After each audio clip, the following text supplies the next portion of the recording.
It sure is nice to come home at the end of a long day and enjoy a podcast. But you know what makes the experience that much better? Relaxing with a few puffs of smoke from my McQueen pipe.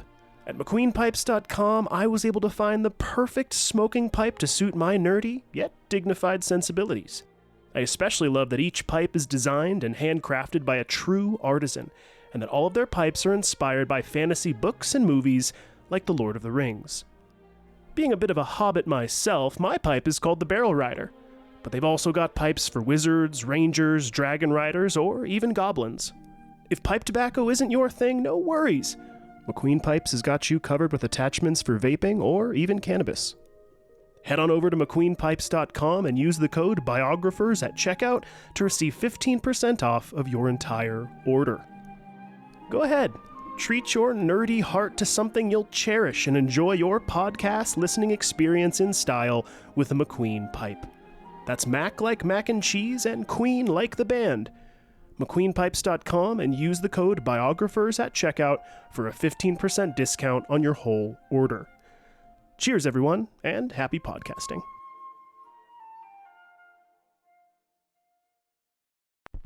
I do hope you can see me today from where you are. Ich bin ein Really. If I'm generally anything, I guess I'm generally miserable. This modern world of science and invention is of particular interest to women. The people, I would say, there is no patent. This is, don't you patent the sun? I regard myself as a soldier, though a soldier of peace. Welcome to the Biographers. It's like a clockwork situation. I don't know. Like, my mom was also an ER nurse growing up, and she worked at LA Hospital in East LA. I didn't know that. Worked in the ER there, and she was excellent in ER situations up until she had kids, and then it got a little too personal, so she changed careers because she just became a little bit more emotional when she had kids. And like, you know, if a kid came in there with a really big injury, she'd get a little sad about it, so she stopped doing it.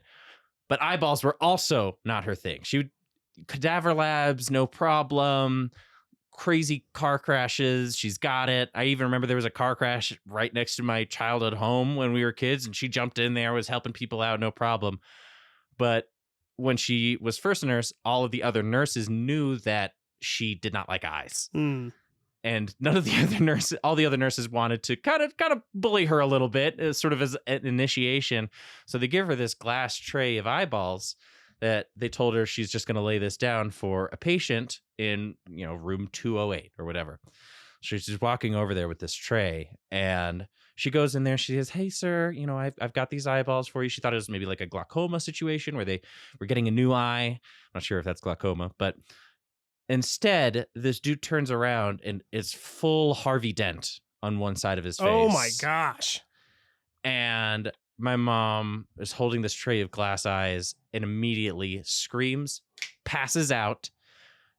All the eyeballs scatter across the floor, and she wakes up just so mortified. She tried to apologize to this dude. This guy was cursing her out, obviously, because could you imagine if someone looked at your face, screamed, and passed out right in front of you? Like, that's a great wake-up call. I mean, I get it, though. I get it. Listen, I get it. Just like, but she just straight up passes out, and they never had her do any eye things ever again, because it was just like such a big mess that she made, and this guy was just so upset. I mean, could you imagine like the ego death that would happen when this young blonde nurse walks in with a bunch of eyeballs and is trying to help you out, and she sees your face and you immediately drop to the floor and pass out? Yeah, that's pretty bad. I mean, I get that. So even when I called my mom and I told her what was going on with my eye, she's like, "You don't need to tell me, just go to the doctor." Well, that's probably a pretty good segue to say, hey, everyone, welcome to the Biographers. I'm Daniel Newman, and with me is Akiva Miola. Hello. And we're about to get started onto the finale of Franz Liszt, but first and foremost, I will warn everybody, I have had a cold for the past week, and it has taken out my voice, which is very slowly coming back. So if you hear me and you go, he kind of sounds rough right now, there's a reason. I've got a cold. My wife is a teacher, and sometimes she brings home germs from the kids, from those little walking cesspools that we call children. And that reminds me. Did you watch the Adam Conover stand-up skit on Dropout? You have to, because he talks about kids the same way that you do, where he's like, when I was a kid, I was super energetic, but now I see an energetic kid and I'm like, lock him up. Like, that's Daniel. I was talking to my brother about this when he was out a week or two or whatever, month ago, whatever it was. And we were talking about how we had to put our dog down like a couple months back, 3-4 months back, and how we did it at home. And this really lovely nurse came over and took care of it. And it was just the way to go, because our dog Emma hated the vet. And so going to the vet was really, really rough. Yeah. And so she was just much more calm and much more at peace and everything like that. And my brother was saying how, one of his dogs, they have 2 dogs, one is getting really, really old, and, they're kind of wondering. And I was like, dude, 10 out of 10 would recommend. It's just, you could tell it's so much better for them or whatever. And he goes, oh, well, but I don't want the kids to get emotionally scarred or anything like that. And I kind of gave him my 2 cents on that. It's like, hey, look, that's why Disney movies are sad, honestly, is because there's this level of Disney back in the day, at least, going, hey, look, people, life can be really, really sad. And you can either deal with this initially with a fox and the hound, or you can have your own pet die in front of you and you'll not know how to deal with this or whatever. But anyways, the comparison that I gave is I was also like, I'm sure your dog Penny hates going to the vet. And he goes, oh yeah, she hates it. And I said, that would be like if I was on my deathbed and they were like, all right, Daniel, that's it. You're close to the end. So we're going to take you over to a daycare with 1,000 children that are under the age of 5, and they're all just going to be screaming at you. Going to rip you to pieces. And and that's how you're going to go. It would just be like, dude, that is the worst possible thing that you can do. Just being torn apart by misbehaved children. Yes. So that was my comparison, is that it was like, that is my nightmare. You're like, sit down, wait, get away. Yeah. So that was my comparison. Anyhow, we'll get going here. But again, I wanted to warn everybody that I do have a cough or whatever. And so if there's ever any awkward pauses or you hear it in the background, and I just can't edit it out, I will do my best, because I know nobody wants to hear me hacking up half of a lung on your nice commuter while you're doing the dishes or whatever. So I will do my absolute best here. But before we get going, a couple of quick kind of, I always want to call them announcements, and they're not announcements. They're just sort of things to go over. Vice principal? Agenda items, maybe. Maybe that's what I should start calling them. But I've always said it, if anybody out there is enjoying the show so far, you can support us by going to patreon.com/thebiographers. We're also going to be launching this week, now that we've actually confirmed the knives that Akiva is going to make, and I'll actually probably do that today when we're done recording here. Yep. You can also support us on Kickstarter. So that's going to be kickstarter.com/profile/thebiographers. And we have various tiers there, things like hats and stickers and signed posters and posters. And then there's going to be a handful of customized handmade knives that Akiva is going to be making as well. Mm-hmm. So Real bougie stuff. Yeah, it's going to be super cool. So with that, let's get into our conclusion episode here of Mr. Franz Liszt.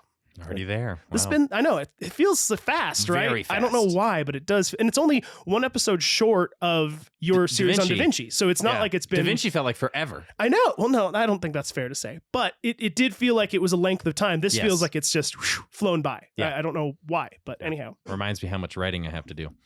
I'm already getting started on to my next series.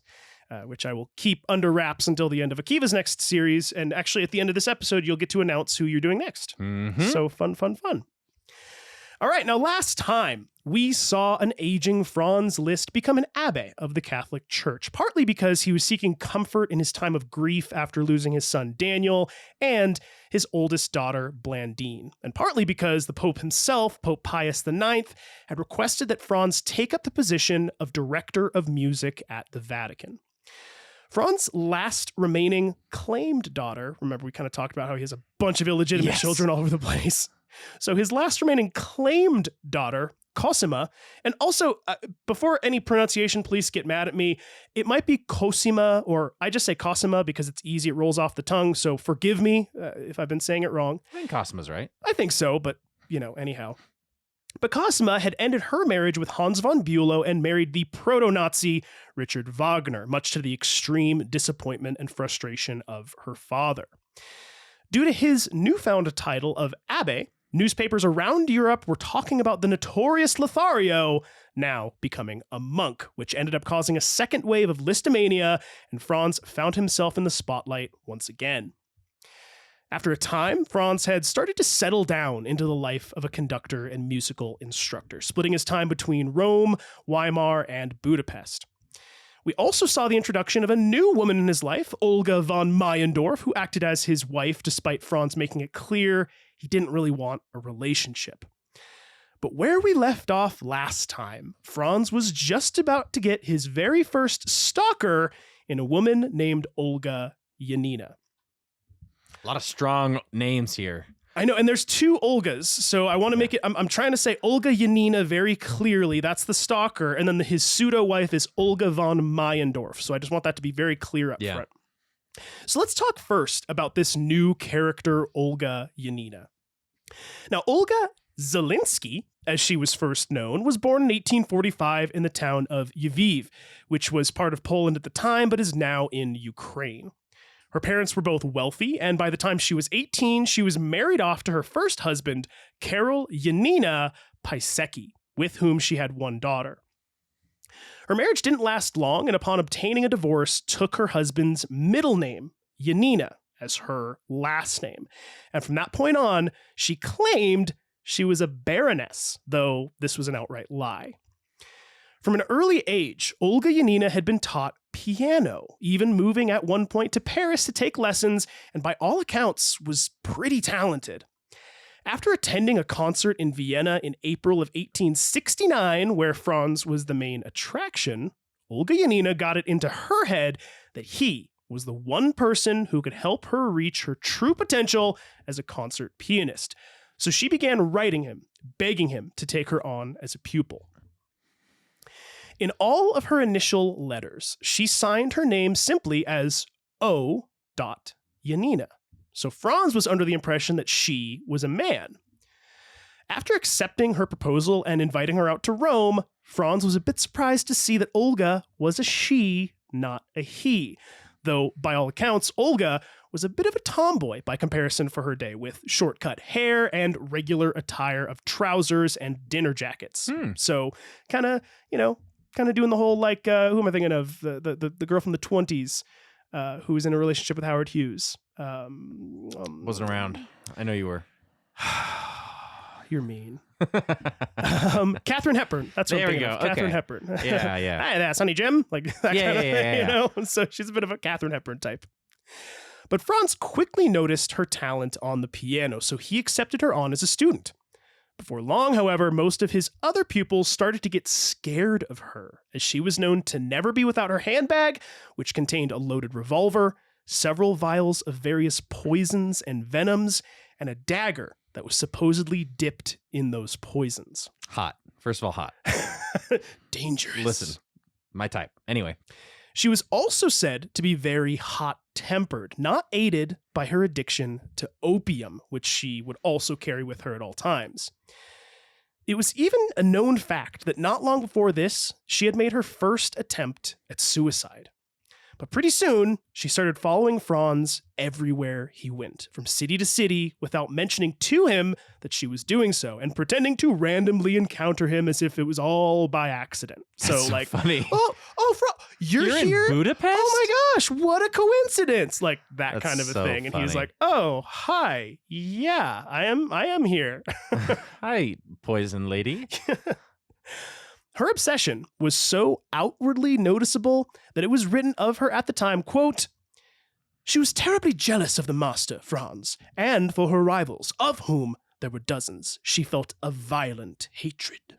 Ooh. So she was pretty crazy. Now, despite all the crazy warning signs, Franz did not dismiss her as a student, as he clearly saw her music potential, with one of Franz's other pupils writing of Olga at the time, quote, "She played like a demon. I shall never forget how she played the Mephisto waltz at the first lesson." So she's a good That's piano cool. player. That is really cool. But after following Franz around for a few years, Olga Janina's life took a turn for the worse in the winter of 1870. Her father died, leaving her no inheritance, which meant that her allowance was now gone. So her luxurious lifestyle and intense drug habit were now becoming increasingly difficult to maintain. She started to become more erratic, attempting to regain some of her previous wealth by gambling, but it proved disastrous. She even wrote to Franz asking for money, but Franz knew better than to give a junkie a handout. Franz was starting to get scared of her too, so in an attempt to get rid of her once and for all, he told her that she might have luck as a performer in the New World. So in the summer of 1871, Olga Yanina sailed across the ocean headed for New York. Despite being thousands of miles away and on a different continent, she still wrote Franz letters, which increased in their strangeness as time went on.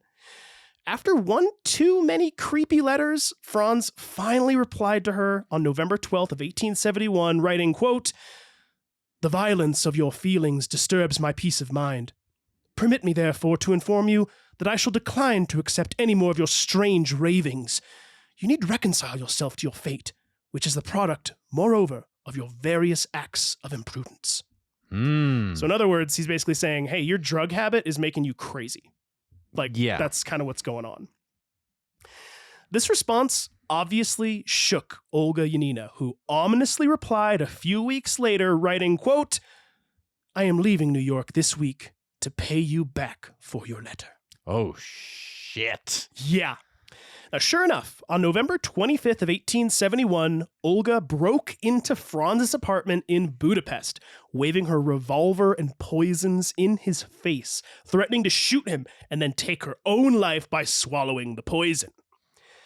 For hours, Franz talked her down, calmly telling her that what she planned to do was wicked, though there was nothing he could do to stop her.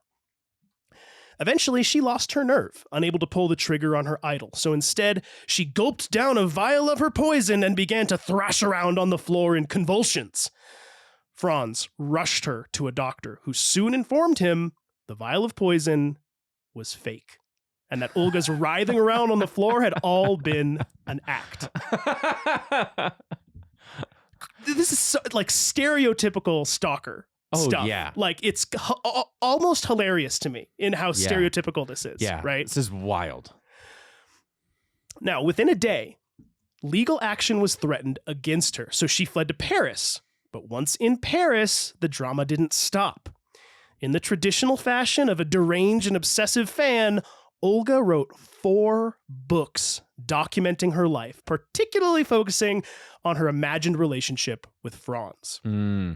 In the books, she claimed that she and Franz engaged in an intimate affair and that Franz's newfound religious devotion was all a load of BS. But she also claimed that as a young girl, she killed and ate wolves with her bare hands, had a pet tiger that obeyed only her, and at one point bit one of her instructors, and that she was raised in a castle. I love this so much. Girl boss. Honestly, girl boss. It's insane. I don't even know what to... It's like a million little pieces. You know what I mean? I don't know if you remember that. There was this whole thing that happened in the 2000s with this guy who claimed he went through this drug rehab program and that he was so addicted to drugs that when he had to get dental work done, he did it all without anesthetic because he didn't want to have drugs. And Oprah had him on her show, and it was this whole thing, and then it all got debunked. Oh, really? And it was like, yeah, no, this is all a load of BS. Like, none of this is real. None of it actually happened or whatever. So... hilarious. She ate wolves and had a pet tiger. That's awesome. Killed wolves and ate them with her bare hands. But both of that. So she killed the wolves with her bare hands and then ripped them apart and ate them with her bare hands. But then simultaneously lived in a castle. Yes. I don't... The tiger castle. How does that work? I don't really know. So despite being obviously fabricated and riddled with contradictions, all 4 books became bestsellers, with some reprinted over 13 times. But most historians agree that there is little to no merit in any of Olga's books. Franz did eventually have to write a response, and it was surprisingly classy. He wrote, quote, "I have not yet read the books in question, but from what I have heard about them, the writer delights in making me look both ridiculous and odious. She and her friends are free to behave as they think fit. I can only greet certain scandals with a discreet silence, preferring not to sink into the mire, but leaving to others the responsibility for debasing themselves. The author of these works shall serve as a final warning, I hope, against my mistake of tolerating the artificial excitement of artists who handle contraband goods and the blaze of intrusive passion. Basically saying, hopefully I'm learning my lesson here that if I'm engaging with a junkie, maybe don't do that again. Yeah. Right? Yeah. However, Carolina von Sand-Wittgenstein, his loving partner for over 20 years, was not without her criticisms, for she knew all too well how callous Franz could be with women, and was even convinced that Franz's relationship with Olga Yanina had been sexual in nature. Carolina would write about the event a lot in her diaries, with some highlights being, quote, "The world would have forgiven all his secret infidelities, but it refuses to condone the public lack of respect for a woman. I have seen through this, that he thinks his happiness lies with women, which turns him into the stuff of legend. As a result, he clings only to what gives a man the right to compromise a woman in order to gain the prestige of good fortune." I wonder, is there any chance that he and Olga actually ended up having sex together? It's possible. So Olga Yanina wrote in her book that there was a point where, after them hanging out for a certain amount of time, supposedly Franz said, "I can resist you no more," and then they hooked up. If that's true, we don't really know. He says no. She says yes. So it is literally a he said, she said situation. That she eats wolves. So, and that's sort of the point, right? Is that, but also sort of funny in that I brought up A Million Little Pieces a second ago and how it was like, oh, it was all debunked. That's not true. It wasn't all debunked. It was mostly debunked, but through a lot of the lies, there were still these nuggets of truth. Yeah. So like, we don't really know. Perhaps they did have a relationship and then things began to spiral. Now, if I were a betting man, knowing Franz Liszt, I'd be willing to bet, yeah, he did at least once hook up with her because he's just a horny dude. Just like anytime he could, he'd be like, yeah, okay, I'll do it. And quite honestly, Carolina von Sand-Wittgenstein kind of saw that too, that she was like, dude, you do this. This is what he does. And all of you people that are saying, oh, there's no way, she's crazy, this is all made up or whatever. I think Carolina was like, yeah, I think a lot of it was made up, but him having sex with her, I don't. That's highly not believable. A stretch. You know what I mean? That's how Franz behaves. So like, we don't really know for sure, but there's definitely a good possibility. Now, with this last quote I read, I feel like Carolina is personally calling me out right now, as I have indeed somewhat glorified Franz's antics over the course of this series. And she's right. Franz hurt a lot of people along the way, and it probably isn't something to be glorified. Carolina again proved her keen insights about Franz and would also write, quote, "He is weak, and if a woman wants to control him, he cannot resist her." If you remember from the very first episode of this series, that is exactly what Franz's father warned him about on his deathbed. That's true. Without even knowing it, Carolina recognized the same thing as Franz's father more than 50 years later. Carolina did call out Franz on his bullcorn, and he finally admitted that he did indeed have a problem. He responded to her saying, quote, "I have a long struggle ahead of me to defeat my old and wild-eyed enemy, who is not the imp of polite conversation, but the demon of arousal and extreme emotions. From the many times that it has laid me low, I now avoid all occasions when it could easily overwhelm me, and I hope to triumph over it in the future completely."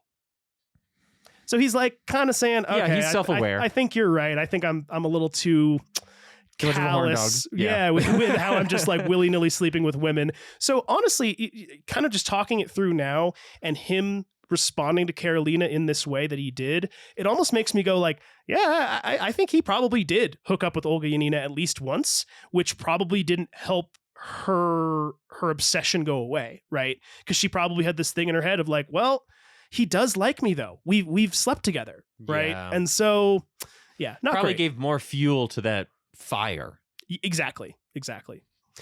So we're now in 1873, which proved to be a year of particular significance for Franz, who is now 61 years old. First, in the spring, Franz debuted what he most considered his magnum opus, an ensemble oratorio called Christus, which is a musical biography of the life of Jesus that took Franz over 12 years to fully complete.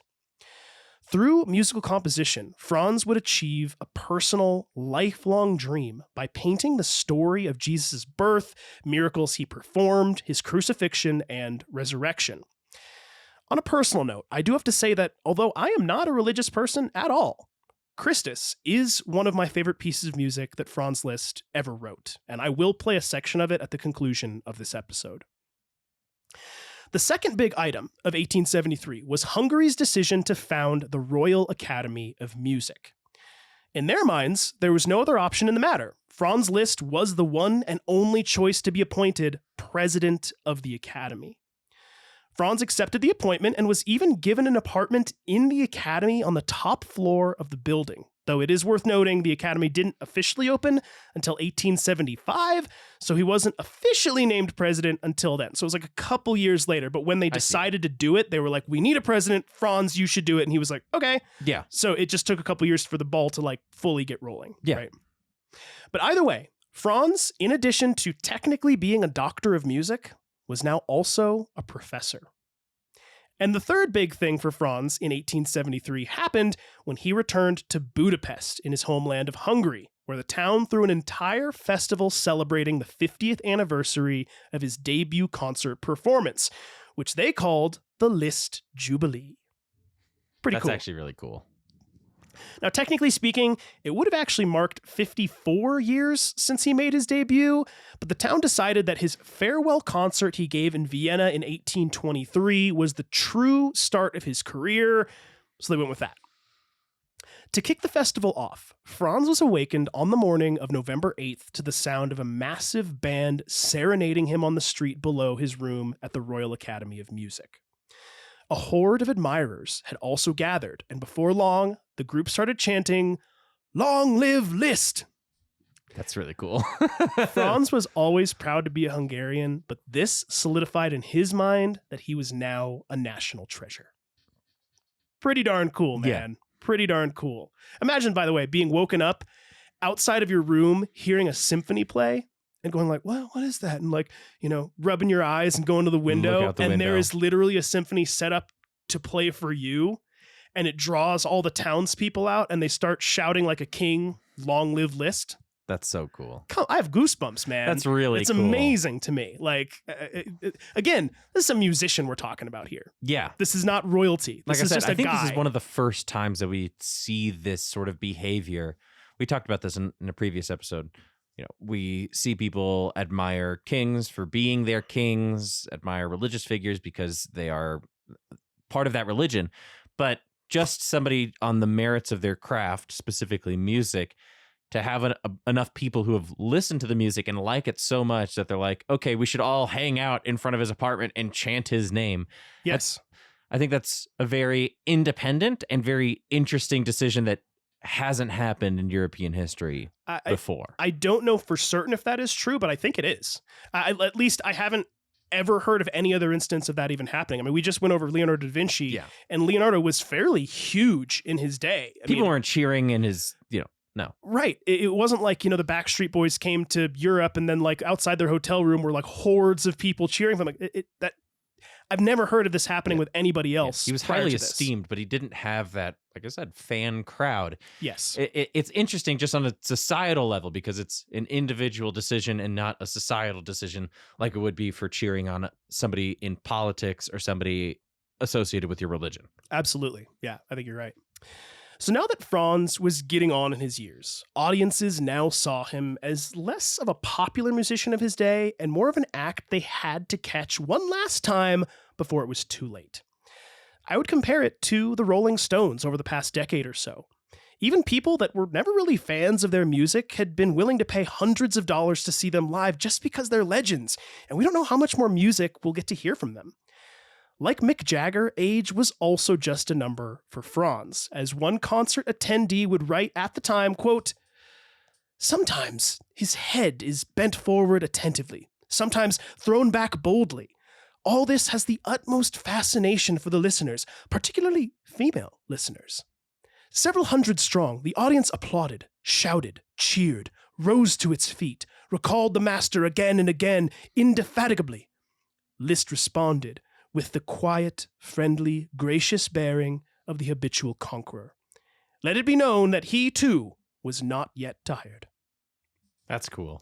So again, think of Mick Jagger and how people they'll talk about him. Like my in-laws, my mother and father-in-law, they saw the Rolling Stones live a couple months back, and they were like, you would never know that this guy was in his, whatever it is, late 70s, early 80s, whatever it is, Mick Jagger. He performs like he's 25 years old, kind of a thing. That's so cool. That's basically what they're saying about Franz Liszt now, in his 60s or whatever. They're like, yeah, let it be known, he is not yet too tired. I dig that. I dig that. Pretty darn cool. Now, this point continued to be proven as the years went on, as in 1875, Franz's son-in-law, the Nazi Richard Wagner, was trying to put on some shows to raise money for a music festival he had created, but was finding it hard to sell tickets. To help out, and probably rub some dirt in the wound, Franz said he would headline Wagner's show in Budapest, and within just a few days, the concert was sold out. So Wagner was like, I cannot sell these tickets.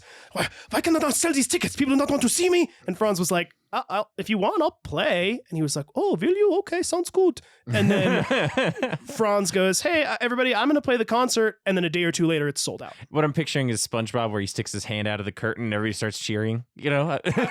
You're not far off, honestly. I mean, hopefully I've painted that picture so far of Franz Liszt's popularity. He really was that sensational of an act. Yeah. It's pretty crazy. On the morning of the concert, however, Franz accidentally cut one of his fingers on his right hand. Some friends said he should cancel the show, lest he make a fool of himself, but Franz brushed them all off and said he would play the piano pieces without using the finger with a cut.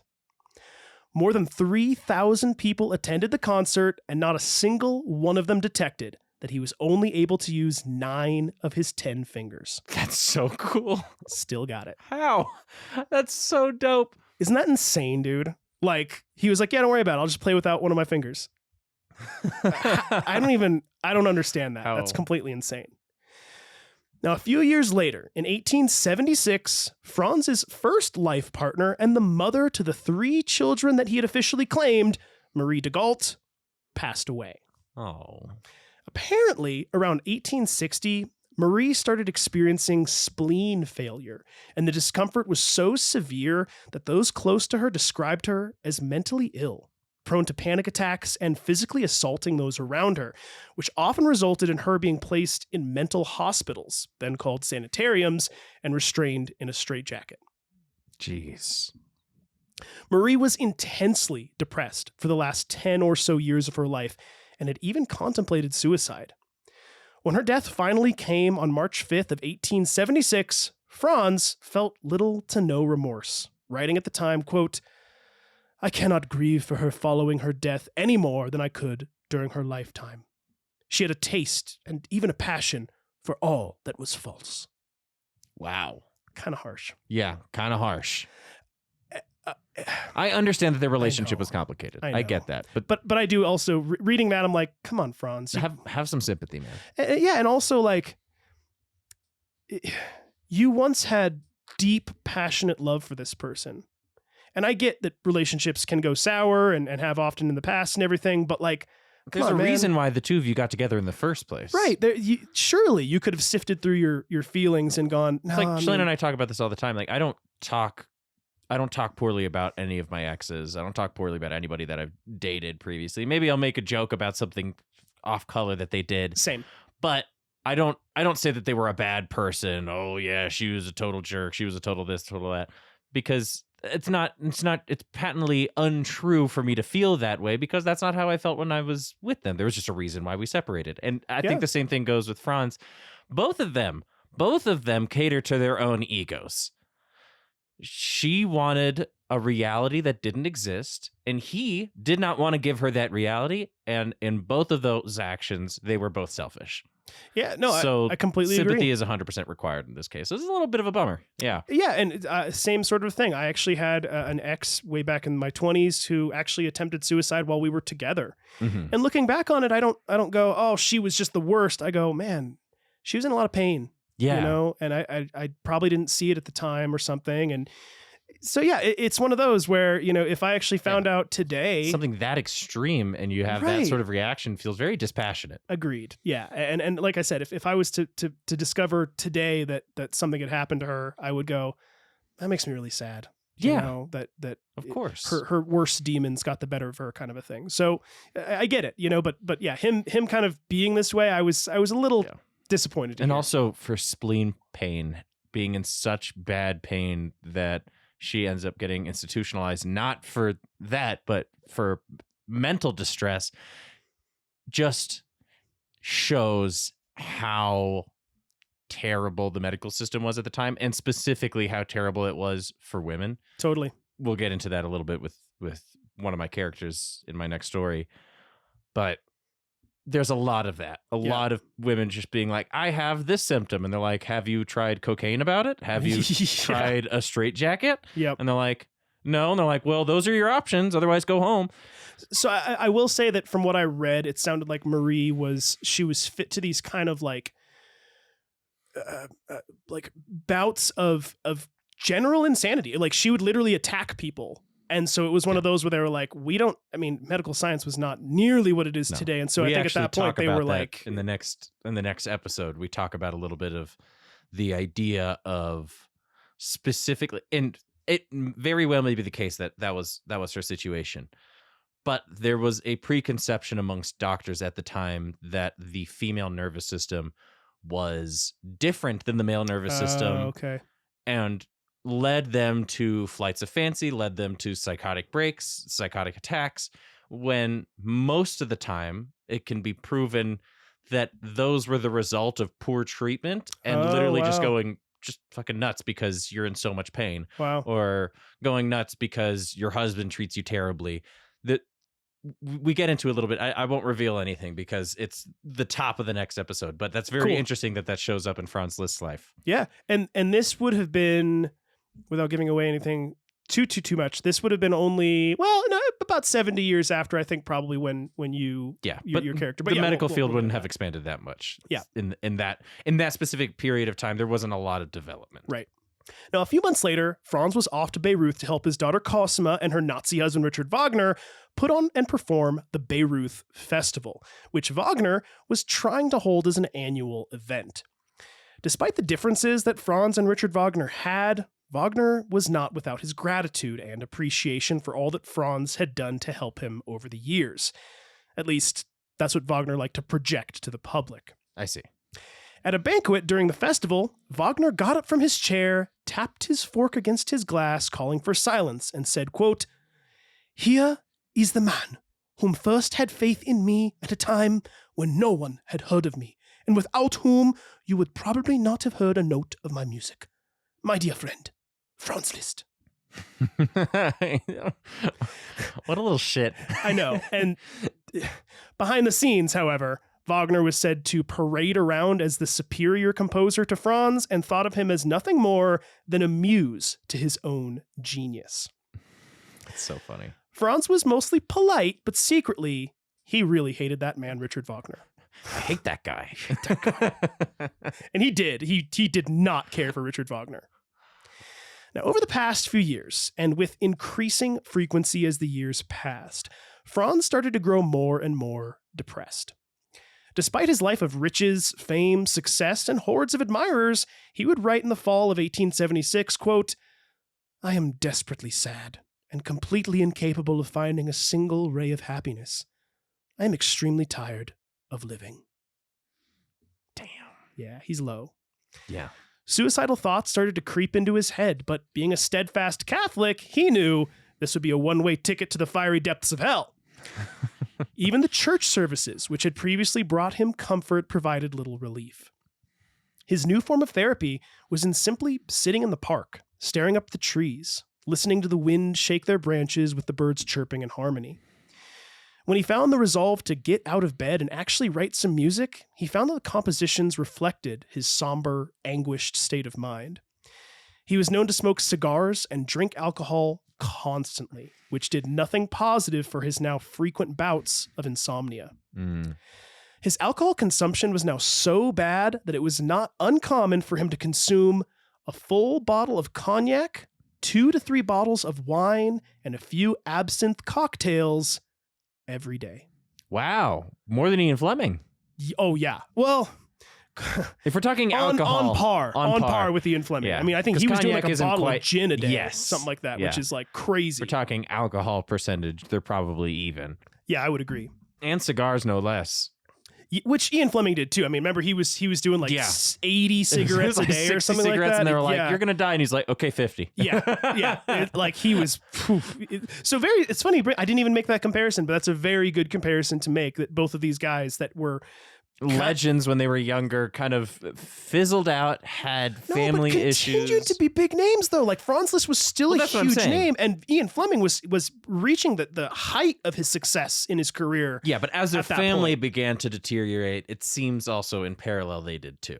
Maybe, but even at that point, I mean, it was like Ian Fleming still had his wife and his son and everything. So I don't know. I think there's just something with artists in that, you know, the high emotion comes in all directions. You know what I mean? Yeah. Now, his passion for instruction and even performing on the piano just weren't there anymore. But regardless, every up-and-coming composer from Tchaikovsky to Debussy felt compelled to take some sort of instruction from him. That being said, many of whom flocked to his later classes were really just there for their own gratification, being able to walk away and tell people, I took classes from Franz Liszt. Yeah. Right? It was kind of that thing. But not all were parasitic musicians, however, as Franz was still known to constantly be surrounded by attractive young women vying for his attention, despite Franz being now almost 68 years old. Jeez! What is going on? Some people just have that magnetism, mojo. Man. I don't know what it is, and he's one of those people. And then again, at that time, you know, having a gray-haired man to give you all of his wealthy estate is probably not that bad of a deal. Yes. But even then, a lot of them were just like, I just want to get a piece of that. That was true. it. It's true. Like they weren't even looking for his money because they knew he didn't want to get married. So it was like, yeah, I don't know. Now, a few years started to tick by, and on one fateful day in the summer of 1881, Franz would finally feel the sting of old age catch up with him. We don't really know the exact details of what happened, but after attending church in the morning, like he always did, Franz was climbing up some stairs when he took a bad step, fell to the ground, and tumbled down the incline. Oh, no. Initially, doctors found only a small cut on his leg and suspected maybe a cracked rib and some bruised toes, but after a second doctor took a look at him, his diagnosis got more severe. The second doctor discovered that Franz had asthma, chronic heart disease, and edema, which is a swelling caused by a buildup of fluid in the tissue. For 2 long months, Franz was bedridden. When this all happened, something changed in him. He started to become ornery and hot-tempered and was said to verbally assault complete strangers over seemingly nothing. I would too. Gonna be real. I know, it's a poor guy. His physical appearance also transformed, with one close friend writing at the time, quote, "He became a different person both physically and mentally. He put on weight, his face was often bloated, his legs were always swollen, and his beautiful, delicate hands acquired a sickly appearance." With every passing year, both his physical and mental changes got worse and worse. It was the beginning of the end. Now, in that same month, Hans von Bülow and his daughter, Daniela, came to visit and lend a hand. Hans even took over Franz's piano lessons at the Royal Academy of Music, but apparently had no abilities as a teacher, lacking patience and sensitivity, more prone to scaring students off than inspiring them. I see. For the next few months, Franz needed constant care and help with everything. Despite protestations and warnings from all his friends, in October, Franz decided to take a trip to Rome, and it was decided that his granddaughter, Daniela, would accompany him.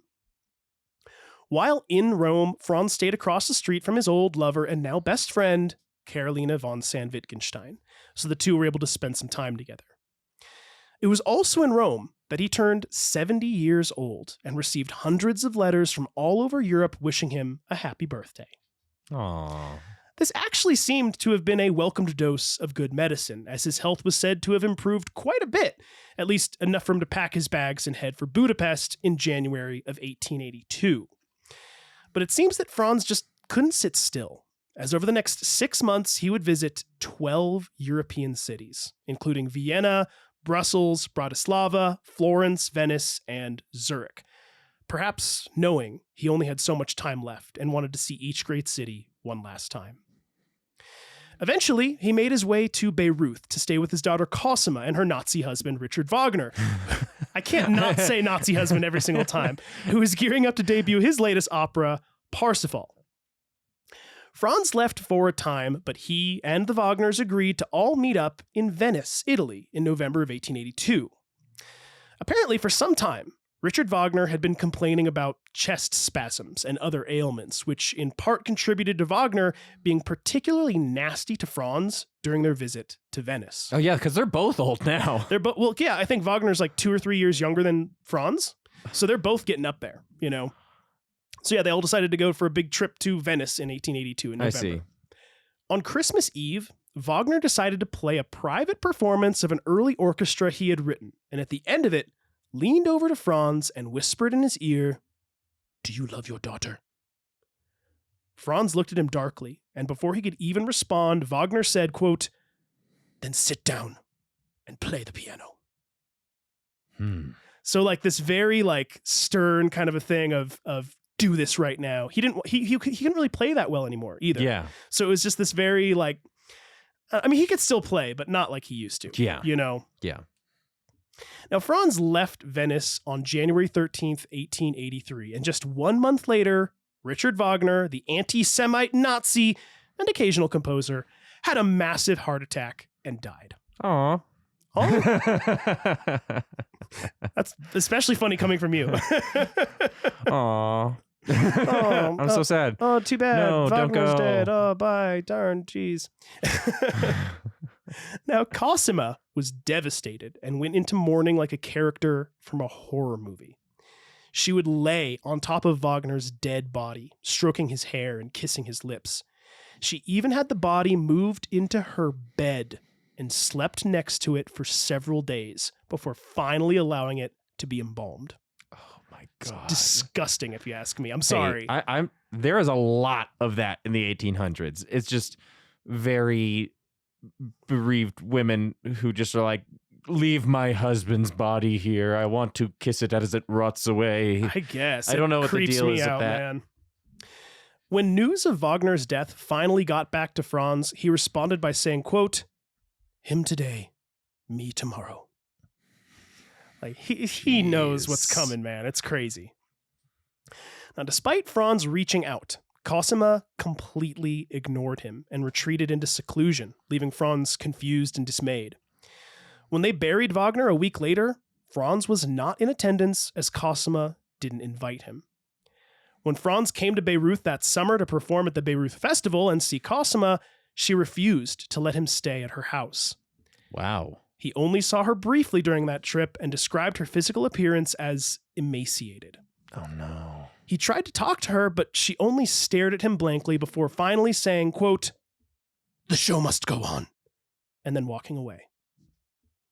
So there was a point where they met in this garden. Like he saw her in this garden and like approached her and was like, "Cosima, this and this and this and this," and like tried to explain, what's going on? Why didn't you do this? Let me understand. Stared at him blankly, said the show must go on, and then left. Wow. Yeah, like I said, So character from a heavy. horror movie, man. Yeah. It's crazy. Cosima would not see her father again for another 2 years, and only months before he would pass away. As the new year dawned in 1886, the now 74-year-old Franz seemed to know something was up, as he ominously wrote, quote, "You'll see that this will be an unlucky year for me, because it starts on a Friday." So he was kind of superstitious. I see. So he's like, the Friday is an ominous sign of this year, is that, oh, it's going to start on a Friday? Oh, this is no good. This is bad luck. That's kind of the thing. He had now been staying in Rome for the past few months, but was leaving for Budapest once again. It would be the last time he would ever see Rome, the Vatican, or Carolina von Wittgenstein. After Budapest, he visited Paris before leaving for London, a place he hadn't been since 1841. The trip to London was prompted by one of his pupils, Walter Bosch, who was insisting that Franz would be well received.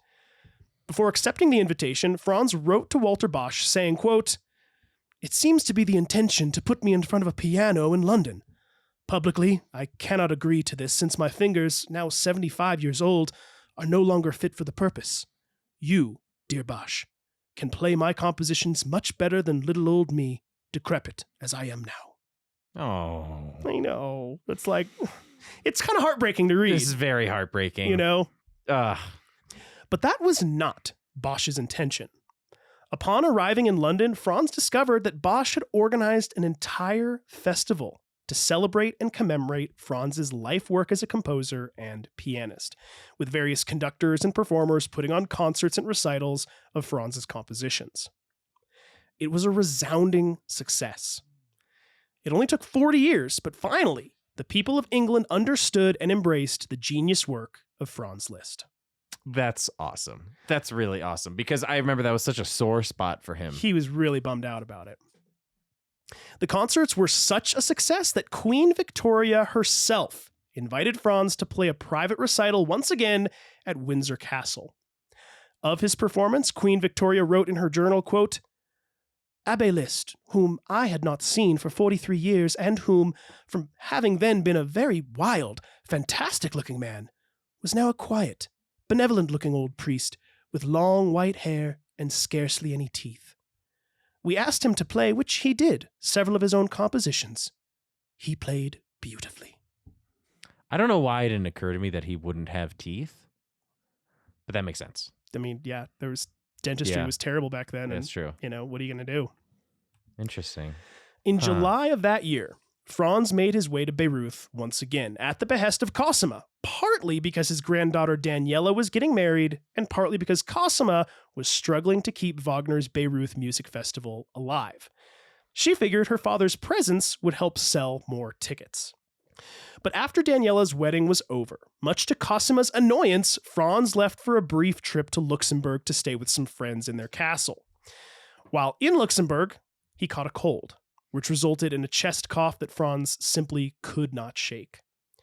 But despite this, after a concert that was put on in his honor at the request of his friends, Franz took to the stage one last time, playing the piano to an adoring crowd, where he finished with Liebestrom. If you remember, that was the composition that I played. I think it was in episode 3.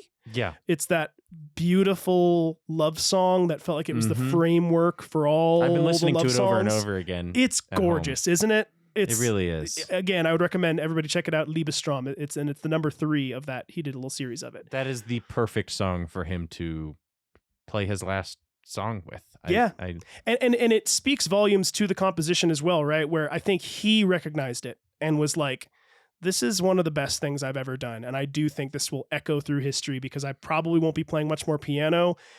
I don't want to play any more concerts. So let's go out with a bang. And he played that song. Yeah. Pretty darn cool. That's so sweet.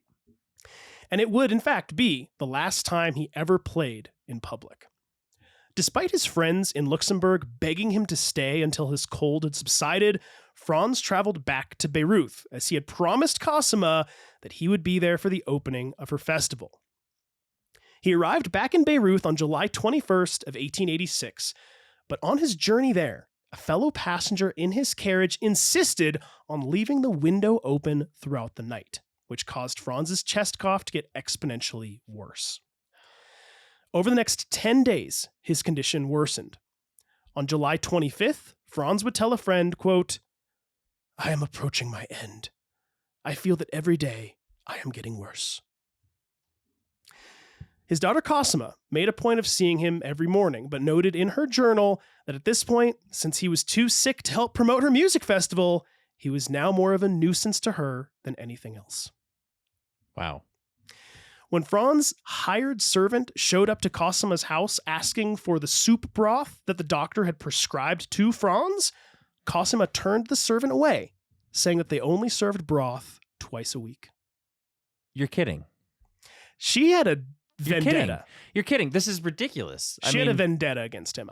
Like, seriously. And I think a big part of it was... I think it has to do with her husband. Yes. Who kind of instilled this hatred for her father. Granted, he wasn't the best dad. He was not. He was certainly not the best husband. Correct. But I do agree with you. I think that Richard Wagner really poisoned her mind to be like, I hate this guy. Yeah. Versus, oh, he wasn't the best dad, but I can at least try to be good to him or whatever. She was really... Yeah, that's just elder abuse at that point. Yeah, it was really, really nasty. When Franz was officially diagnosed with pneumonia, Cosima decided that he should have no more visitors or caretakers apart from herself or her own children. While that might sound good, Cosima rarely checked in on him and left him alone 90% of the time during his final days. Oh my God. She was simply too busy attending puppet shows and festival concerts to be at the side of her dying father. On the night of July 30th, 1886, Cosima came to the apartment where Franz was staying, and after a brief chat with the doctor, turned out the lights and went to bed, ignoring her father completely. The only person that was with him was his paid servant, a man named Miska. At 2 a.m., Franz had a severe asthma attack, which caused him to shoot up from bed, pleading as he screamed, "Air! Air!" loud enough for the entire neighborhood to hear. Oh no. A half hour later, barely able to breathe, Franz slipped into a coma. It was only after this that his loving daughter Cosima decided it was time to call the doctor, who gave Franz a few drops of alcohol mixed with ether to wake him from his coma. A priest from the village arrived to administer last rites to Franz, but Cosima refused and turned him away. Wow. When he was finally able to speak again, Cosima bizarrely asked him, quote, "Are you tired?" To which Franz quietly whispered, "I don't know." They would be the last words he would ever speak, as that night, his doctors gave him an injection of camphor, which is like, it's derived from a tree. I tried to look it up. It's this very specific potent type of stuff. Mm-hmm. But they gave him this injection of camphor meant to alleviate his pain. But upon administering the injection, Franz began to violently convulse, and at 11:15 p.m. on July 31st of 1886, the great virtuoso of the piano drew his last breath at the age of 74. His death had been long and painful. Yeah, it had. I wasn't emotional when I was writing this, and I'm getting emotional now. Yeah, it's interesting. I don't know. The comparison between Leonardo kind of not being accepted his whole life and then passing away in the arms of somebody who he pretty much barely knew, but loved him yeah. desperately, King Francis, versus somebody who is loved desperately since he was 11 years old by thousands, if not millions of people. Yep. Then passing away next to his only really family who couldn't give two shits about him. It's really sad. It's brutal. It's really, truly really sad. brutal. I'm getting a little misty-eyed about it. I know, right? Every time. And that's how you know it's a good biography. It's if you get misty at the end of it. And it was like I said a few minutes ago, I know that he hurt a lot of people along the way, broke a lot of hearts, all that kind of stuff, had many dark spots, black spots. But nonetheless, we're his still life. misty-eyed about him, which just serves to prove how much someone can mess up and still be beloved. Yes. Absolutely. So if you feel like you've messed up a lot, maybe you haven't. Maybe if somebody read your story, that wouldn't be the case. Yeah. Now, when Cosima arrived to see her deceased father, she sat on his bedside for 10 minutes in complete silence. After a few more minutes, she got up, sat on a chair at the foot of his bed, and nodded off to sleep. In the morning, she placed a bust of Richard Wagner above his head, and it was said that not one of her children shed a single tear. Cosima didn't even do her father the courtesy of having his body removed from his temporary housing, leaving him to putrefy in the summer heat. She's terrible. She's actually terrible. Yes. Yeah, she's actually kind I of forewarned rotten. about this at the end of episode 2. I remember where I was like, huh. yeah, one of his greatest sore spots, headaches, and contributors to the anti-Semitic movement in Europe. Like, that is Cosima Wagner. Yeah, So- it's not just Richard. No, she fully adopted his ideologies and really, to me, rotted to the core. Personal opinion on Cosima. Anyway. After the landlord became concerned with the smell, he threatened to call the police. So Cosima, along with a servant, had to load Franz's body into a coffin herself. Despite never living there, he was buried at the Bayreuth cemetery on August 3rd, as Cosima figured it would be a good tourist attraction for the city. You're kidding. To help promote her festival. You're kidding. Does his body ever get exhumed and moved to Hungary? Is it still in Beirut? It's still in Beirut. Why? I didn't write a lot of this in. There was some talk where Franz basically did, in some letters say, he didn't really care and that wherever he would be buried would be fine. But most people that knew him were like, no, he would have either really liked to have been buried in Budapest, or even in his hometown of Rading, or even in Rome because of his Catholic faith. So there were other people that were like, they really wanted to get him exhumed, but Cosima had the rights and was basically like, well, no, I'm next of kin, so I get final say. And she was like, nope, he's going to be buried here. I don't care. And that was that. His former pupils acted as the pallbearers, and thousands of fans turned up to say farewell to the genius composer and prolific piano player. At his Requiem Mass, they did not play any of his music, but instead the music from Richard Wagner. What? Ugh, that's so frustrating. Any guesses on who made that call? Yeah, that's so frustrating. Even more insulting, neither Cosima or any of the other Wagners attended, but instead threw a party that night to help boost Cosima's precious festival. Oh, God. When word finally got back to Princess Carolina von Wittgenstein that Franz had died, she suffered a stroke and never left her bed again, dying less than a year later. Oh my God. She was broken. This is such a Victorian story. It's so sad. It's so Victorian. It's just like, they died. Everyone wailed. One jumped out of a window. It was like 8 months later. Yeah. Carolina von Wittgenstein died because she just couldn't lost take it. Yeah, she was completely heartbroken. It's such a tragedy.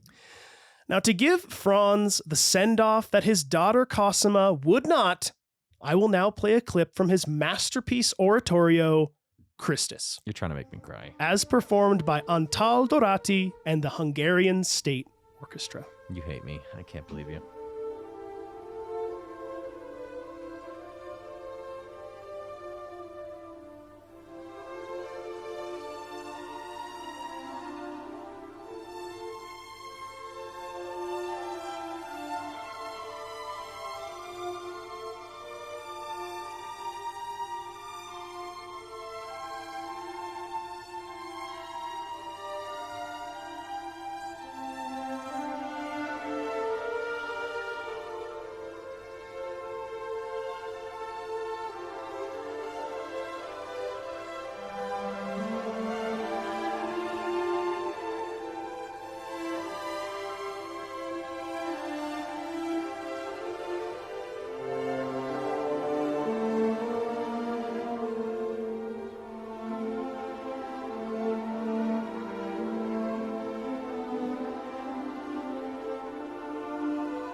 What I love about this type of music, classical music in general, is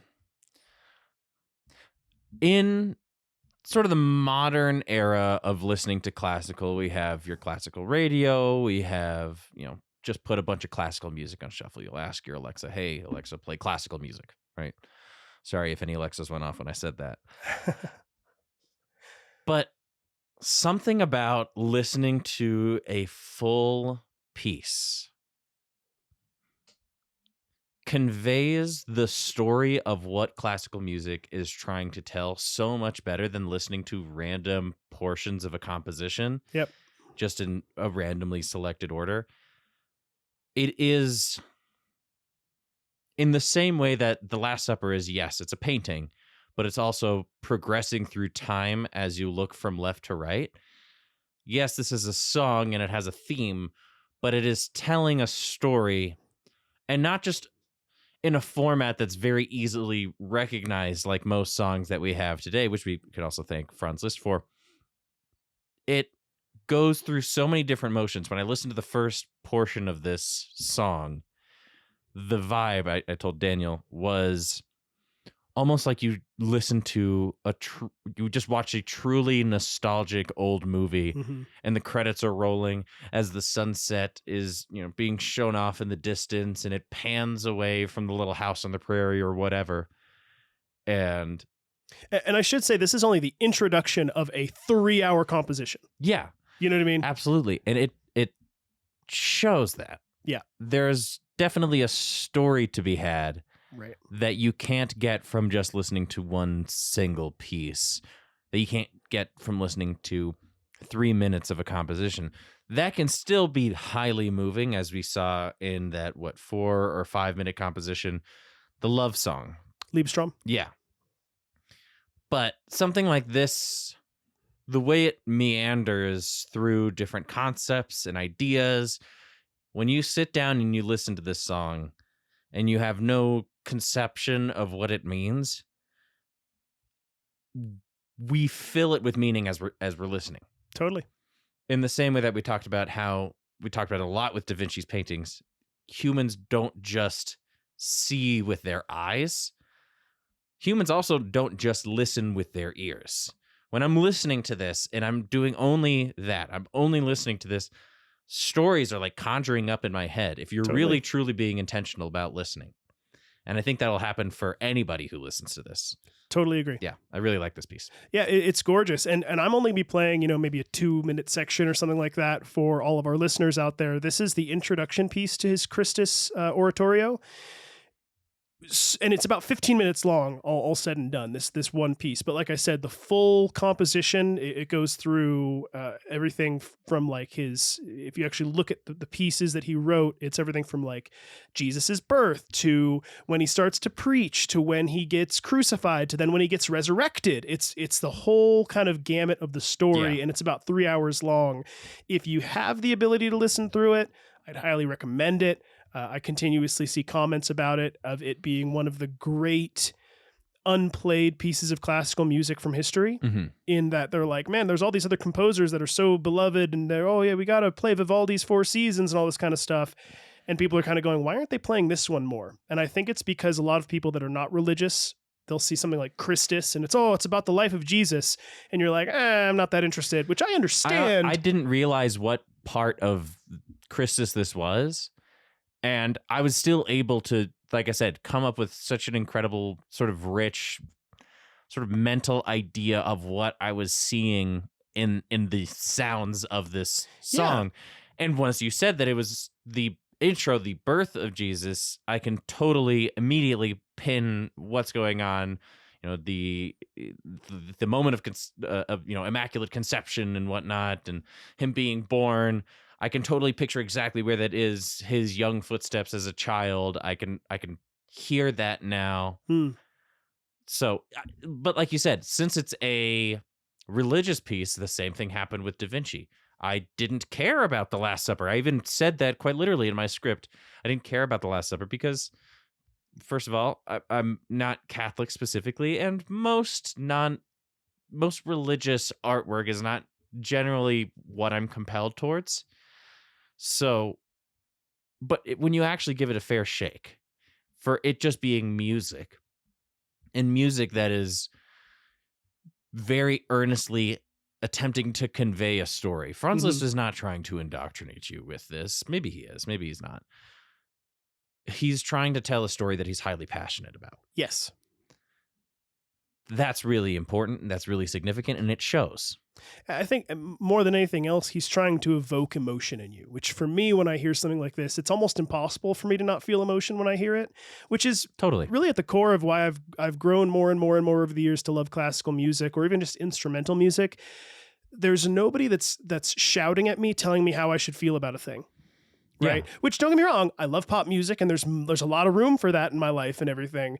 But again, it's like you can listen to classical music or instrumental music and nobody is specifically saying to you, this is a sad song. You need to feel sad right now because my heart is broken because this girl left me and I don't get to be around this girl anymore that I love. I know what you're saying. You can just listen to the music and go, well, what You fill the emotion void. are they trying to convey? Yeah. And then you can interpret that however you want to.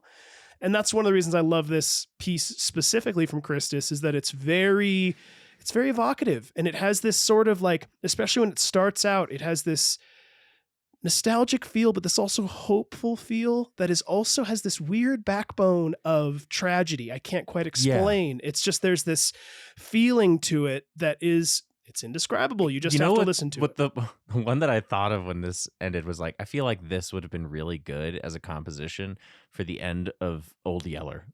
Yeah, totally. Where it's like, it's a children's movie, but there's also deeply sad, but it's also deep nostalgic and profound. Yes. I know that this kind of totally left field, but like you said, with something like this, you're able to fill in the blanks with whatever you're thinking of, whatever you think fits. Right. And I think that's one of the wonderful things about classical music. Agreed. And like I said a few minutes back, it's one of my favorite pieces that Franz Liszt ever wrote. So I would highly encourage anybody that at least wants to listen to this piece that we had here. This is just the introduction piece. Again, it's about 3 hours long if you have the patience for it. If not to just learn to see whether or not you can learn to like classical music. This is a great one to see if you could learn that skill. Yes. In the same way that I learned to like painting when I researched Da Vinci. It's funny because people, I remember in the past as a kid kind of wondering why Mozart was famous, right? And in that movie Amadeus, at the very beginning of it, they perfectly portray why he was famous, which is this priest comes and talks to Salieri. This is all fictional, but this priest comes to talk to Salieri, and Salieri plays like 3 different of his own compositions to the priest, and the priest is like, I'm sorry, I don't know what these are. I've never heard these before. And he's like, really? They were really popular back in the day, Salieri says. And he goes, what about this one? Bum, bum, bum, bum, bum, bum, bum, bum, bum, bum. And the priest goes, oh, yes, bum, bum, bum, bum, bum, bum, bum, bum, bum. Oh, that's charming. That's a charming tune. Why? It just is. Yeah. Our monkey brains, there's something about pop music that we love. There are these certain melodies that get into our brains that we just go, that is lovely. That was why Mozart was famous, and I would argue that is why Franz Liszt was famous too. So if anybody else out there is going, I don't know if I can get into classical music, Franz Liszt is a good place to start because he was famous for a reason. He wasn't just great on the piano, he had a sensibility for pop music that he kind of understood what people wanted to hear. It takes skill to try to cater to such a wide audience as Franz did. Yes. So anyhow, again, that was Christus. That was performed by the conductor Antal Dorati, and that was with the Hungarian State Orchestra, which I felt was very, very fitting, especially for good old Franz Liszt. Nice. So with this, we'll say goodbye to the legend that is Franz Liszt, a man whose legacy is often forgotten by the world at large, but whose impact on the world is immeasurable. To me, he represents a life worth exploring, not just because he was a star of his day, but because the reverberations of his creativity and contributions to music can still be seen and felt in modern times. He was far from a perfect person, but lived his life seemingly with his foot pressed firmly on the gas pedal and on his own terms, which I think is a sentiment most people can relate to. And I know that many of our listeners still don't understand classical music, and that's okay, but as Carolina von Wittgenstein, Franz's lover and confidant of over 40 years, wrote, quote, "People do not yet understand his genius, and they understand it far less than they do in the case of Wagner's genius, for Wagner is a reaction against the present, whereas Liszt has cast his spear much further into the future. Many generations will pass before he is fully understood." Admittedly, I probably still don't fully understand Franz Liszt or his music, but I do understand the impact that he made and the framework that he created, which helped shape all of modern pop music as we know it. And for that, I will be forever grateful. So long, Franz, and thanks for all the music. Cheers, Franz. That was a great send-off. Well done. Thanks, man. There we go, everybody. We've tied it up with Franz Liszt. I hope you've stuck with us so far on this this sort of epic journey of his life here.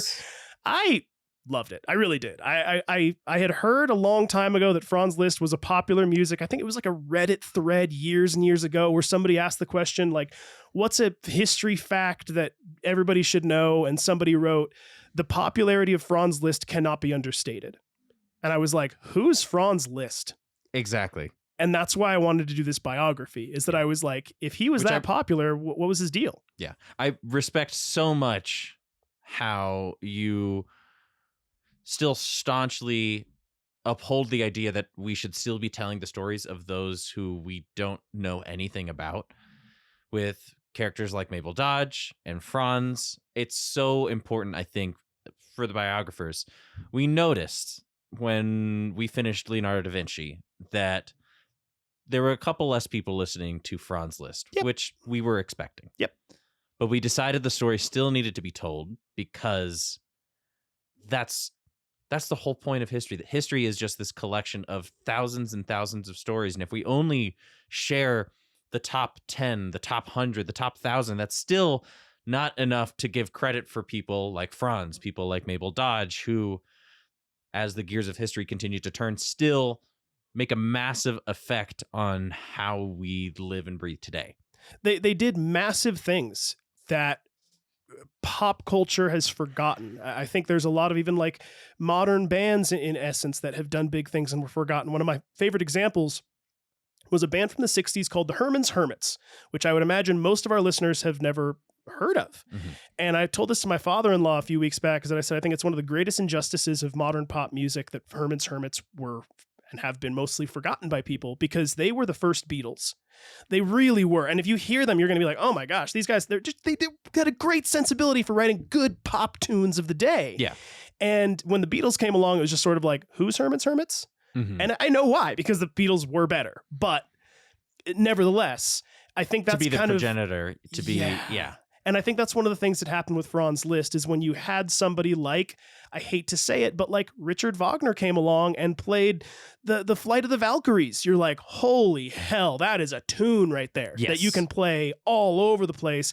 And then you had, people like Tchaikovsky come along years after Franz Liszt and do the Nutcracker Ballet, which, by the way, I will probably stand on a mountain and say is the single greatest collection of music ever written, because if you go through the Nutcracker Ballet, the amount of tunes that you can pop out from that one ballet that you're like, oh, I know that one. Highly I know that one. Oh, I know that one. It just, the list is huge. You know what I mean? So anyways, I think that's one of the reasons why Franz Liszt has been to a degree forgotten by a lot of people, is that you had these other titans that came out that wrote these masterpieces of pop music that he just kind of got like, oh yeah, he was good, but next. But his work was subversive in a way that, while it might not have been recognized and remembered by everybody, it still influenced everybody. Like Adoration of the Magi with Leonardo da Vinci, that almost ended up getting turned into like a bar stool for like a shoemaker's shop or something like that at some point in its history. If I might be remembering that incorrectly, but it was completely forgotten. But if you look at Baroque artwork, it's literally Adoration of the Magi, these crazy twisting poses, just because it wasn't the icon that is David. Yeah.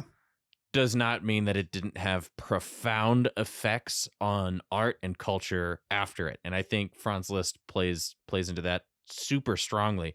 I can't hum any of Franz's music just thinking of the tune, but I'm quite certain that I've listened to hundreds, if not thousands, of songs that have been indirectly influenced by his work. 100%. He kind of reminds me in a way of a blues musician named Robert Johnson, who many people have not heard of, but Eric Clapton, it was his idol. He even did a whole album called Me and Mr. Johnson, and it was him covering Robert Johnson's tunes. And in many ways, Eric Clapton has said over the years that Robert Johnson was like the reason for the season. He was why he played guitar the way that he played guitar. Though most people don't know who Robert Johnson is, he was this guy that kind of made this foundation for so many other people to build upon, to where we have, in many ways, rock and roll music as a result like of Sister him. Rosetta Thorpe and all that. And Right. There's many people that are like that. Yeah. So I would kind of say Franz Liszt is one of those characters, which is why I really wanted to cover him. So hopefully y'all have enjoyed the series. Yeah. And thank you guys for those of you who are a little hesitant to click on somebody so obscure. Thank you for getting all the way to the end of this, because I would imagine you've learned quite a bit and enjoyed this. Yeah, and I, like I said, I think he was one of those people that that the reverberations of what he did are still felt to this day, and we just don't know it, which is one of the reasons I really wanted to cover him and make sure that people knew his life story. So again, hopefully you all enjoyed it, and thanks for listening. Yeah. So we'll close out the series here, but before we get going on anything else, you want to give us a little hint on who you're, not even a hint, just give us the announcement. Who are you working on next, buddy? So, hopping from obscure to more well-known, we're going to be covering none other than the writer of the famous book Frankenstein, Mary Shelley, the daughter of one of the most famous feminists in history and one of the most famous anarchists in history, a woman who would write horror stories beyond the imagination of her time and even live a tragic story in and of herself. I'm very excited to get into our next season. I think Mary Shelley will be an excellent season for you who are listening on time, because it'll line up right with Halloween time, spooky time. She's a really interesting character, and what I love about her the most is really just the menagerie of characters around her in a very Mabel Dodge Luhan type of way. Yep. So I think I'm excited, man. I know very little, pretty much nothing about her, quite honestly, other than when I told Kat about it, she was like, "Oh, good choice. She's really fascinating." And highly. Kat said she's, read, I think, something like either an essay or a book or something. I'll have to ask her what she's read, but from what I understand, she's actually kind of learned a bit about her life and was like, she was absolutely fascinating. So I'm really, really stoked to learn more about it. So hopefully everybody else is out there is excited as well, because I think it's going to be a good series. Very excited. The Mother of Morose will soon be among us. The Mother of Morose. So that's a cool title. I just made up that right now. So. I was like, oh, is that a thing? That's cool. That's a sweet title for like a goth person. You know what I mean? I am the Mother of Morose. Well, it's really funny. I think the reason why she got into horror was almost by accident, because as we get into these next couple episodes, I'll be just telling the regular story of this person, and you'll be like, oh, she lived there with these people? Oh my God, she experienced that. Her father was talking about this, and it's just all of these terrifying scenarios. Crazy. And spooky stories and all of that she ends up just absorbing through osmosis around her, and it creates the product that is The Last Man, the product that is Frankenstein, which, by the way, I would highly recommend. It's on Audible. I think it's free for Audible users right now, and it might even be on Spotify or wherever you're listening. Listen to Frankenstein. Maybe before we even get into it, we still have 2 weeks, and Frankenstein's only a couple hours long. So if you have time to listen to the Audible, I would highly recommend it. Right on. I've never read or listened to Frankenstein either. So if you read it, the wording is antiquated enough that it might feel like a bit of a slugfest. But if you listen to it, I listened to the one with one of the actors who was on Downton Abbey. I can't remember what his name is. The way that it's said out loud immediately clicks with you, and you can totally catch everything that's going on. Gotcha. So I would highly recommend listening to it as an audiobook, because the voice actors will add some intention to some wording and sentence structure that might seem a little antiquated. Cool. And it's just, it totally gives into that romanticizing your melancholic solitude type of vibes. That's just so perfect for October. I'm excited, man. So you got 2 weeks. And I personally like old language. I've read some Jules Verne, and Jules Verne was one of my favorite authors when I was younger. I love the way that he writes. It's definitely a bit of it, like you kind of said, slugfest. You kind of have to like, put your mind to it or whatever, but it's amazing writing. It's gorgeous writing. So I'm excited about it. Well, cool. So we'll be back in 2 weeks from now. We're going to have a little office hours episode in between. I have a good handful of corrections that I am going to be making. So if anybody has been listening throughout this series and has gone, hey, that's not quite right, or that's not quite right, I hopefully have caught most of them. But again, this is where I would ask all of our listeners, if you do identify more mistakes that we make, just shoot us an email at thebiographerspodcast@gmail.com. We want to make sure that we're accurate as much as we possibly can be. So shoot us an email and kind of let us know. I'll also have corrections from none other than my mother. Yeah. Who sent me a voice message, which we'll play. From when we were talking about the milkig plates. The milkig plates. Yeah, that's right. So yeah, we'll get into all that good stuff. We'll get those covered. So last few things here before we close out. First and foremost, again, if y'all have been enjoying the series and the show so far, go ahead and support us if you can on Patreon. That's patreon.com/thebiographers. We're also going to be launching our Kickstarter like today, basically. That's kickstarter.com/profile/thebiographers. You can find us on social media. We're going to be on YouTube. We're going to be on TikTok. We're going to be on Instagram. All of that is going to be at The Biographers, except for Instagram, which is at the.biographers. Any, like I said a second ago, questions, comments, or corrections, shoot us an email at thebiographerspodcast@gmail.com. For all of your metalworking needs, go ahead and check out Akiva's website, metalworkbymeola.com, MEOLA. You can use the code biographers at checkout to get 10% off of your order there. Anything else? I think that's it. Good job. Well, thanks, man. Appreciate you. Well, that's going to do it, everybody. Again, I hope you enjoyed this series, and we'll see you next week for Office Hours. And then after that, we're going to get going with Mary Shelley. And as always, remember, ignorance is not stupidity. It is the absence of knowledge. And I do hope you all learned something today. See ya. Bye.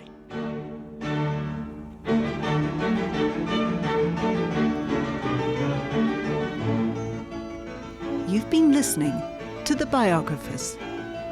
For more information, please visit thebiographerspodcast.com.